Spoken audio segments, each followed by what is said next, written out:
तमिलनाडु के पूर्व उप मुख्यमंत्री उदयनिधि स्टालिन को मंगलवार को गिरफ्तार कर लिया गया। पुलिस का कहना है कि उन्होंने एक मशहूर अभिनेत्री के बारे में कथित तौर पर दोहरे अर्थ वाली टिप्पणी की और उनकी गरिमा को ठेस पहुंचाई। इसी आरोप में उनके खिलाफ कार्रवाई की गई है। यह मामला सोमवार को कावेरी डेल्टा इलाके के एक शहर में हुई एक विरोध सभा से जुड़ा है। पुलिस ने इसी भाषण को आधार बनाकर अश्लील शब्दों का इस्तेमाल करने और किसी महिला की मर्यादा का अपमान करने समेत कानून की कई धाराओं में मामला दर्ज किया है। इसके बाद उदयनिधि स्टालिन को गिरफ्तार कर पुलिस वैन से तंजावुर ले जाया गया। जैसे ही उनकी गिरफ्तारी की खबर फैली, डीएमके के कार्यकर्ता सड़कों पर उतर आए। पार्टी कार्यकर्ताओं ने गिरफ्तारी का विरोध किया और पूरे तमिलनाडु में कई जगह अचानक विरोध प्रदर्शन शुरू हो गए। कई शहरों में सड़क जाम की खबरें भी सामने आई। इधर डीएमके के प्रमुख एमके स्टालिन ने पार्टी मुख्यालय में आपात बैठक बुलाई। इस बैठक में आगे की रणनीति पर चर्चा हुई।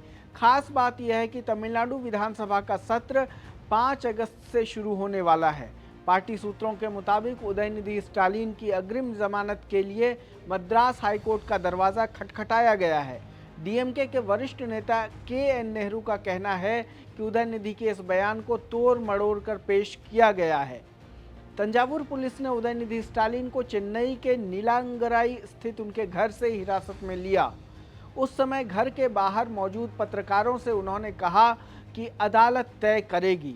उन्होंने यह भी कहा कि क्या मैंने मुख्यमंत्री के अलावा किसी और का नाम लिया? फिर आपको क्या लगता है कि ऐसा क्यों हो रहा है? अदालत को फैसला करने दीजिए। इस बीच सत्ताधारी टीवीके ने भी उदयनिधि स्टालिन की कथित आपत्तिजनक टिप्पणी के खिलाफ अपना विरोध और तेज कर दिया है। पार्टी ने मंगलवार को पुलिस और राष्ट्रीय महिला आयोग दोनों के पास शिकायत दर्ज कराई। तंजावुर में टीवीके की मध्य जिला महिला विंग की संयोजक एस भैरवी ने तंजावुर पूर्व पुलिस स्टेशन में शिकायत दर्ज कराई।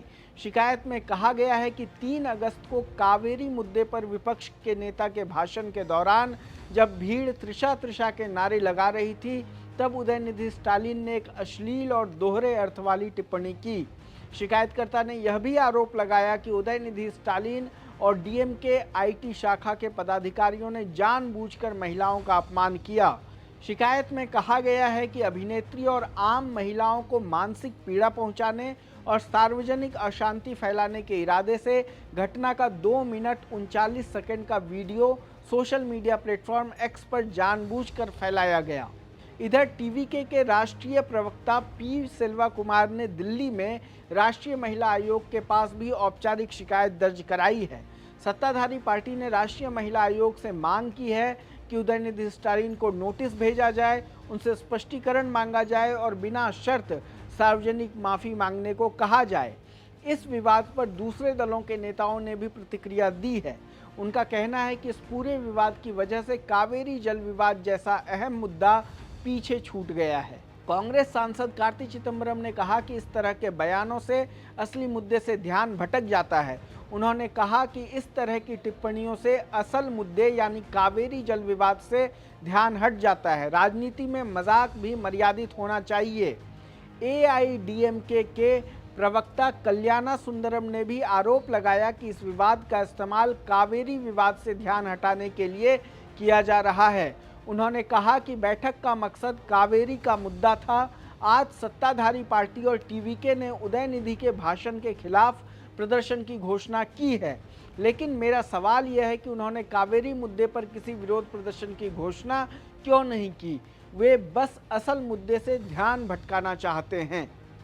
डीएमके के सांसद दुराई वाइको ने भी उदयनिधि स्टालिन के बयान की आलोचना की। उन्होंने कहा कि कावेरी जल विवाद ने पूरे तमिलनाडु के किसानों को बुरी तरह प्रभावित किया है और इस मुद्दे को व्यक्तिगत या राजनीतिक विवादों की वजह से नज़रअंदाज नहीं किया जाना चाहिए। दुराई वाइको ने कहा कि तमिलनाडु कावेरी जल विवाद के कारण परेशान है। लाखों किसान प्रभावित हुए हैं। यह सभी के लिए एक मुद्दा है। आपको इसका इस्तेमाल व्यक्तिगत हिसाब किताब बराबर करने या अपना अहंकार संतुष्ट करने के लिए नहीं करना चाहिए। उदयनिधि स्टालिन का ऐसी टिप्पणियां करना बेहद दुखद है। ये महिलाओं का बहुत बड़ा अपमान है। अगर उदयनिधि स्टालिन के पुराने विवादित बयानों की बात करें तो सबसे बड़ा विवाद 2 सितंबर 2023 को हुआ था। उस दिन उन्होंने सनातन धर्म की तुलना डेंगू, मलेरिया, मच्छर और कोरोना से की थी। उन्होंने कहा था कि सनातन धर्म का विरोध सिर्फ विरोध नहीं बल्कि उसे खत्म करना जरूरी है। इस बयान पर पूरे देश में बड़ा विवाद हुआ। इसके बाद 12 मई 2026 को तमिलनाडु विधानसभा में भी उन्होंने कहा कि सनातन लोगों को बांटता है, इसलिए इसे खत्म होना चाहिए। विपक्ष ने इस बयान को हिंदू धर्म के खिलाफ बताया था। जिस अभिनेत्री का नाम इस पूरे विवाद में सामने आया है वह त्रिशा कृष्णन है। त्रिशा और अभिनेता सी जोसेफ विजय यानी तमिलनाडु के सीएम ने चिली, थिरुपाची, आथी, कुरुवी और लियो जैसी कई फिल्मों में साथ काम किया है। दोनों की जोड़ी तमिल सिनेमा की सबसे सफल जोड़ियों में गिनी जाती है। पिछले कुछ वर्षों से दोनों के निजी रिश्ते को लेकर लगातार चर्चाएं और अटकलें लगती रही हैं। साथ में सार्वजनिक कार्यक्रमों और तिरुमला मंदिर में दिखाई देने के बाद इन चर्चाओं ने और जोर पकड़ा। हालांकि विजय और त्रिशा ने कभी भी इन चर्चाओं की पुष्टि नहीं की है और ना ही अपने रिश्ते को लेकर कोई आधिकारिक बयान दिया है। इस पूरे विवाद के बारे में आप क्या सोचते हैं, हमें अपनी राय कमेंट बॉक्स में बताएं। देश दुनिया की तमाम खबरों को देखने के लिए जुड़े रहें हमारे साथ। धन्यवाद।